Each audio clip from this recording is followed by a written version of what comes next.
Let me start with something nobody says out loud. You are surrounded by idiots.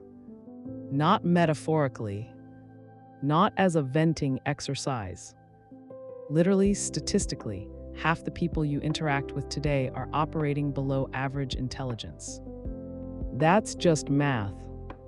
That's just the bell curve doing its thing, completely indifferent to your feelings about it. And yet, society has decided this is the one truth we're not allowed to acknowledge. You can say the economy is broken. You can say the political system is corrupt. You can post a 40-slide carousel about your trauma. But say some people are just not very smart and it affects my life daily. Suddenly, you're the villain. So today, we're going to be villains together.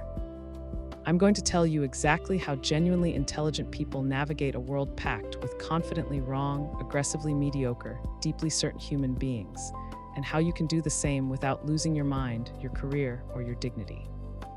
Buckle in. This is going to sting a little, especially for some of you who think this video isn't about you.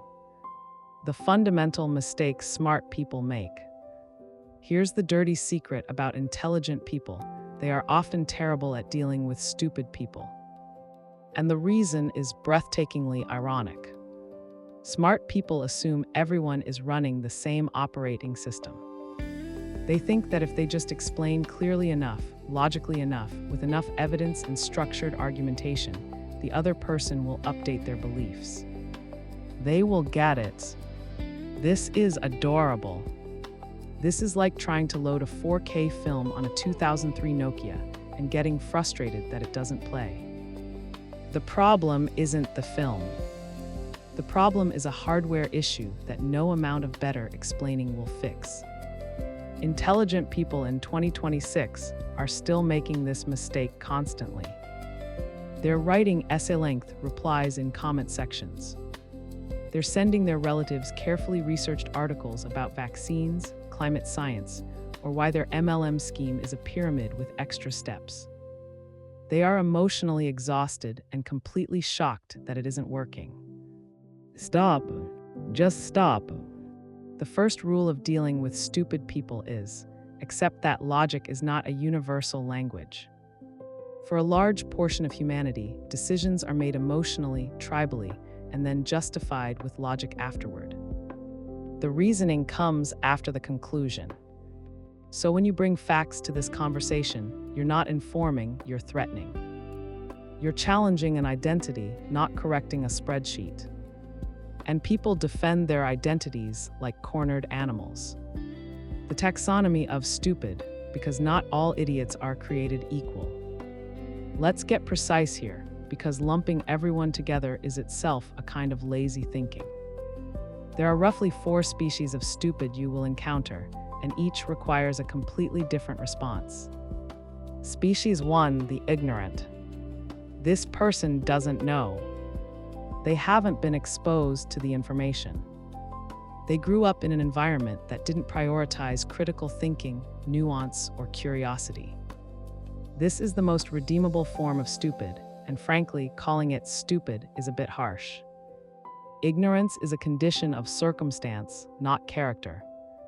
These people can be educated, with patience, with zero condescension, and usually over years, not a single conversation at Thanksgiving.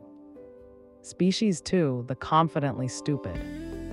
This is your Dunning-Kruger special. They know just enough to believe they know everything. They've watched 3 YouTube videos on a topic and are now qualified to debate the specialists.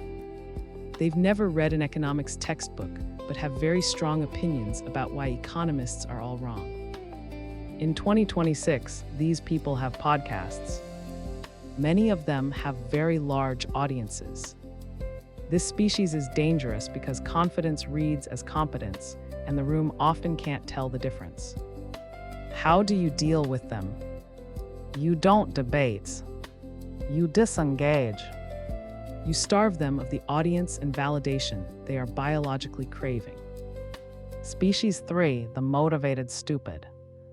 This one is the most infuriating and the most misunderstood. This person is not actually stupid. They are often quite intelligent, but they are choosing a stupid position because it serves them. Financially, politically, socially. The executive who doesn't believe in climate change because his entire portfolio is in fossil fuels. The politician who insists the election was stolen because his entire identity depends on never having lost. The colleague who doesn't understand the new system because understanding it would mean more work for them. These people are not confused. They are incentivized. Treat them accordingly as agents of self-interest, not victims of limited cognition. Species 4, the socially stupid. High IQ, genuinely capable, completely and utterly oblivious to every social cue, emotional undercurrent, and human nuance in the room. They're not dumb, they're running brilliant software on a machine with no social drivers installed. They say the wrong thing at the wrong moment with perfect intellectual accuracy and zero awareness of the crater they just created. You've met this person. You might be this person. The good news, this is fixable. The bad news, they usually don't think they need fixing because technically they were correct. Know which species you're dealing with. It changes everything. The strategies, what actually works in 2026. Okay, so you've identified your idiot. Taxonomized them. What now? Strategy 1, the strategic silence. Intelligent people have an almost pathological need to correct things. A wrong statement in a meeting physically hurts them. They can feel it like a splinter under the skin. Resist. This urgent. Not every battle is worth your credibility. Not every wrong take deserves your energy. Not every confidently stated nonsense needs your intervention. The smartest people I've observed in high-stakes environments have a near supernatural ability to let stupidity pass, to smile, to nod mildly, and to save their intellectual firepower for the moments that actually matter. This is not weakness. This is chess. The person who corrects everything becomes the pedant. The person who corrects selectively and precisely becomes the oracle. Choose your moments. Let the small stuff go. Then when you do speak, people line in.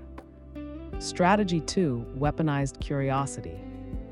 Instead of arguing, ask questions. This sounds passive. It is anything but. When someone says something genuinely stupid, the instinct is to counter. The smarter move is to ask them to elaborate. That's interesting. Walk me through how you see that working. What would have to be true for that to be correct? Two things happen. Either they reveal in their own words the holes in their logic, which is far more effective than you pointing them out, or they get flustered and defensive immediately, which tells the room everything it needs to know without you saying a single negative thing. You become Socrates. They become the person who can't explain their own position. This works in boardrooms, family dinners, Twitter threads, and performance reviews. Use it everywhere. Strategy 3, the expectation audit. 90% of the frustration intelligent people feel around less intelligent people comes from a mismatch of expectations. You expect your cousin to evaluate the geopolitical implications of the policy they just confidently dismissed. You expect your manager to immediately grasp the elegant solution you spent a week designing. You expect the committee to weigh the data with the same care and precision you used to compile it. They won't, not because they're trying to frustrate you, because you are expecting a 2026 AI-powered data analysis from a being running 50,000-year-old tribal social software. The moment you recalibrate your expectations, genuinely, not sarcastically, the frustration drops by about 60%. You stop being surprised. You start planning for the actual room you're in, not the ideal room you wish existed. Smart people who are effective, and note, those are two different things, they've learned this. They communicate differently based on audience. They simplify not because they're dumbing down, but because they understand that transmission matters as much as signal. The dark side, what smart people do wrong. Let's turn the mirror around for a second, because this video would be dishonest if we didn't. Smart people have their own flavor of stupid, and it tends to cluster in a few places. They're often catastrophically bad at emotional intelligence. They mistake intellectual superiority for general superiority, which are entirely different skill sets. The person who can solve differential equations in their head may be completely incapable of reading the room, holding a relationship together, or understanding why their technically correct feedback made someone cry in the bathroom. They overvalue IQ and undervalue EQ in a world that, let's be honest, runs primarily on EQ. The person who got the promotion probably wasn't the smartest one. They were the one people wanted to be around, wanted to work for, wanted to follow. Also, smart people are often paralyzed by complexity. They see all the nuance, all the exceptions, all the ways something could go wrong, and they freeze, or they hedge, or they produce a 40-page analysis when someone needed a decision in 40 seconds. The average person, unburdened by knowing how complicated the situation really is, just acts. And sometimes that's exactly what the moment needed. Intelligence, when weaponized as identity, becomes a prison. You can't be wrong. You can't be caught not knowing something. You can't admit confusion. You perform certainty and competence constantly, which is exhausting and ultimately self-defeating.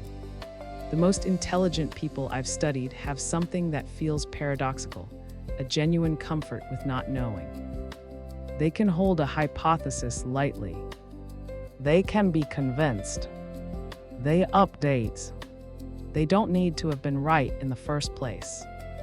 That's not weakness. That's the whole game. The 2026 context, why this is harder now than ever. We need to talk about something specific to right now. The information environment we're all swimming in has fundamentally changed the stupidity landscape.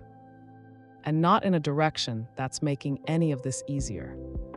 In 2026, you can find high-production quality content confirming literally any belief, any worldview, any conspiracy, any delusion. The algorithm will serve it to you in a beautiful format, with compelling music, with thousands of comments from people who agree, and with a creator who seems very confident and relatable. This means the confidently stupid are more confident than ever. They have evidence. They have communities. They have parasocial relationships with people who validate their every priors. And here's the terrifying implication. The gap between intelligent and unintelligent people is no longer primarily an information gap. Information is everywhere. The gap is now a processing gap, a discernment gap. The ability to evaluate sources, notice when you're being emotionally manipulated, ask what's being left out, that's the skill that matters, and it's distributed incredibly unevenly. Which means smart people need to stop pointing at stupidity as if it's simply a lack of information. It's not. It's a lack of epistemic tools. And you can't shame someone into developing epistemic tools. You can only model what that looks like over time in your sphere of influence. That's not very satisfying. I know, but it's accurate. So, where does this leave us? You're going to keep encountering stupid people. Every single day. In your inbox, in your meetings, in your family group chat, at the DMV, in positions of institutional power that make you want to flip a table and walk into the ocean. You have a choice in how you metabolize that. You can let it make you bitter and superior, which, by the way, is its own kind of stupid. Contempt is easy. Contempt requires no skill. Contempt is what you feel when you've stopped trying to understand something. or you can get genuinely curious about it.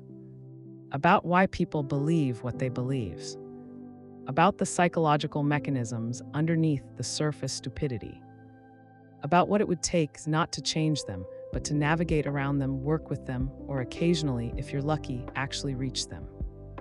The most intelligent people in history weren't the ones who found everyone else beneath them.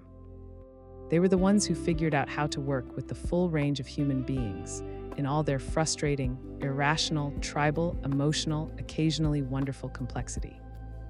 That's the skill, not the IQ score, not the credentials, not the ability to win arguments on the internet.